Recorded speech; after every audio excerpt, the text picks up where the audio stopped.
प्यार साथियों, देखिए सवाल कुछ प्रकार से हमारे सामने ये कह रहा है on dividing 50 into 2 parts such that the sum of their reciprocal is 1/12 we get the parts as. अभी कह रहा है कि ये ऑप्शन है हमारे सामने, इनमें से कोई एक किसी किन्हीं 2 पार्ट में तोड़ा गया है 50 को, इनमें से किसी एक पार्ट में तोड़ा गया है। ठीक है, अब हमसे कह रहा है कि अगर फिर वो जो पार्ट है उनका हम रेसिप्रोकल करें, उनको सम कर दें, रेसिप्रोकल करके उनका सम करें। रेसिप्रोकल क्या होता है सर, इस टर्म को पहले समझेंगे। Reciprocal, what is reciprocal? Suppose 2 is the number, तो इसका रेसिप्रोकल हो जाएगा 1/2। So it is the term reciprocal. तो चलिए, अब 50 को हमें डिवाइड करना है पहले 2 पार्ट में, सिंपल सी बात है। अगर कॉन्सेप्ट की बात करें तो बहुत ही आसान रहेगा। उसके अलावा ऑप्शन टेस्ट से भी आप कर सकते हैं। आपके सामने 4 ऑप्शन है, चारों में से एक ऑप्शन सही है। चलिए मान लेते हैं कि भाई ये हमारा ऑप्शन नंबर सही है, पहला ऑप्शन सही है।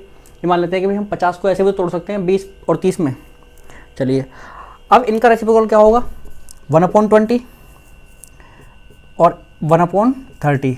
और जब इनका हम सम कर देंगे तो फिर ये आपका क्या बनना चाहिए? 1/12 बनना चाहिए।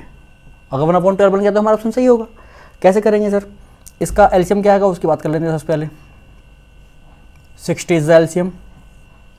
सो 20 से कटेगा 3 टाइम्स, तो 3 प्लस यह जाएगा आपका 2, तो 5/16 60। तो 5 से कटेगा, 5 1 जा 5 और 5 1 जा 5 और 5 2 जा 10। भाई वाह, ये तो 1/12 बन गया। पहला ऑप्शन सही हो गया सर, पहला ही ऑप्शन सही है। बहुत बढ़िया भाई। देखो ऑप्शन टेस्ट से कई बार जल्दी हो जाता है सवाल हमारा। चलिए, अब एक बार जरा वेरीफाई भी हो जाएगा हमारा आंसर, और हम चेक भी कर लेते हैं कॉन्सेप्ट से किस तरीके से होगा। भाई वो नंबर तो आपको पता है कि जब उनको तोड़ेंगे तो उनका सम तो 50 ही आना है। तो मान लेते हैं कि इसमें से हमने पहले x निकाला बाहर, हमने पहले x को बाहर निकाला 50 में से, तो ये पहला पार्ट है x। तो दूसरा पार्ट ओबियसली 50 - x हो जाएगा, है कि नहीं? अभी 2 पार्ट है। अब इन दोनों पार्ट का रेसिप्रोकल क्या होगा? इसका होगा 1/x, और इसका रेसिप्रोकल क्या होगा सर? इसका होगा 1/50 - x। इनका जब सम करोगे तो 1/12 बनना चाहिए। ये वो कंडीशन कह रही है कि इसका सम क्या बनना चाहिए सर? 1/12 बनना चाहिए। अब जरा यहाँ से एक बार एलसीएम लेके इसको सोल्व करिए। ठीक है, तो यहाँ से एलसीएम आएगा इसका x × 50x। ठीक है, और ये आ गया हमारा यहाँ से कुछ तरीके से। तो ये x से x कट जाएगा तो इसकी मल्टीप्लाई ऊपर यानी 50 - x, और प्लस में आपका इससे कट जाएगा तो x = 1/12। यहाँ पे x से x कैंसिल आउट हो जाएगा, और ये आपका आएगा 50 अपॉन में x की मल्टीप्लाई कर देते हैं, 50x - x² = 1/12। अच्छा, क्रॉस मल्टीप्लाई लगा देंगे सर। क्रॉस मल्टीप्लाई से आपका कुछ इस तरीके से हो जाएगा। 12 × 5 = 60 यानी 600, इधर आके 600 हो जाएगा। 600 = वहाँ पे जाके हो जाएगा 550x - x²। ठीक है, अब हमें ये हमारे पास क्वाड्रेटिक इक्वेशन है एक। अब इस क्वाड्रेटिक इक्वेशन को हमें सोल्व करना है। ठीक है, किस तरीके से करेंगे यहाँ पर देखिए। अब मैं इसको इधर ले आता हूँ, इस सब को इधर ले आता हूँ, तो प्लस का x² हो जाएगा, इधर आके प्लस का x² माइनस का 50x, और यहाँ पर प्लस का 600 है हमारे पास, 600 बराबर 0। ठीक है, अब हमें 600 के ऐसे फैक्टर करने हैं कि सम होके हमारा क्या आना चाहिए सर? 50 आना चाहिए। यानी मल्टीप्लाई करके तो 600 आना चाहिए, और उसको ऐड करके क्या आना चाहिए? 50 आना चाहिए। तो आपको 20 और 30 होगा।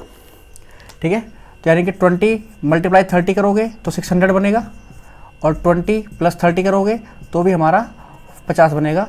यानी कि 20 और ये 30 ही जो है हमारा क्या हो जाएगा? ऑप्शन, नहीं ऑप्शन नंबर ए। इसको आगे सोल्व करोगे 20 30 आने वाला है, करके दिखा देता हूँ, हालांकि यहीं पर हो जाएगा। देखिए x² प्लस इस 50 को मुझे लिखना है 20 + 30, 20 + 30 x + 600 = 0। ठीक है, अब यहाँ से x अंदर आएगा, इधर से माइनस अंदर चलेगा, इधर से माइनस अंदर चलेगा, तो माइनस का 20 और x आया तो x आ जाएगा। फिर ऐसे ये प्लस माइनस बन जाएगा। ठीक है, और ये 30x + 600 बराबर 0। ठीक है, तो अब इन दोनों में से हम यहाँ पे से x कॉमन ले सकते हैं मैक्सिमम। यहाँ से हम x कॉमन लेंगे, आपने 10th क्लास में कराया सर ये, और जो 10th वाले बच्चे देख रहे हैं वो तो देख ही लो। अब यहाँ से भी क्या लोगे आप? 30 कॉमन ले लेते हैं -30, तो यहाँ से भी आपका x - 20 ही बचेगा, = 0। ठीक है, और यहाँ से आपका इसमें से पूरा माइनस एक्स माइनस 20 कॉमन आ रहा है, यहाँ से पूरा एक्स माइनस 20 कॉमन आ रहा है, तो एक्स माइनस 20 और यहाँ से आपका बचेगा x minus 30 is equals to 0। तो यहाँ से एक बार आपका x minus 20 is equals to 0, तो यानी कि एक्स बराबर आ जाएगा 20, और एक बार आपका x minus 30 is equals to 0, यानी कि यहाँ से एक्स बराबर आ जाएगा आपका 30। तो कुछ इस तरीके से हमारे दोनों ऑप्शन सही होंगे सर, 20 और 30। ठीक है, चलिए तो मुझे पूरी उम्मीद है सर कि आपको ये ऑप्शन टेस्ट देखिए यहाँ पर कितना फ़ायदे में रह गए हम, कि पहला ही ऑप्शन हमें सही मिल गया और सेकंड में आंसर आ गया आपका। हालांकि इसमें आप देखेंगे तो कॉन्सेप्ट में थोड़ा समय लग सकता है, हालांकि जिनको कॉन्सेप्ट अगर क्लियर है तो उसको बहुत जल्दी कर देंगे, फटाफट ये मल्टीप्लाई करके ये यहाँ पर पहुँचेंगे और 1 मिनट से कम समय में जैसे फैक्टर होंगे तुरंत ही पता चल जाएगा 20-30 के, यहाँ पर 20-30 का ऑप्शन है, तो यही आपका आंसर होगा। ठीक है, तो अगर आपको इस सवाल समझ में आया और उसका कॉन्सेप्ट अगर समझ में आ गया हो तो प्लीज़ वीडियो को लाइक कर देना और चैनल सब्सक्राइब कर सकते हो। उसके अलावा अगर आपको कोई सजेशन देना हो, कुछ सुझाव देना हो तो आप कमेंट में दे सकते हैं। और चलिए आपसे मिलते हैं अगली वीडियो में, जब तक के लिए जय हिंद।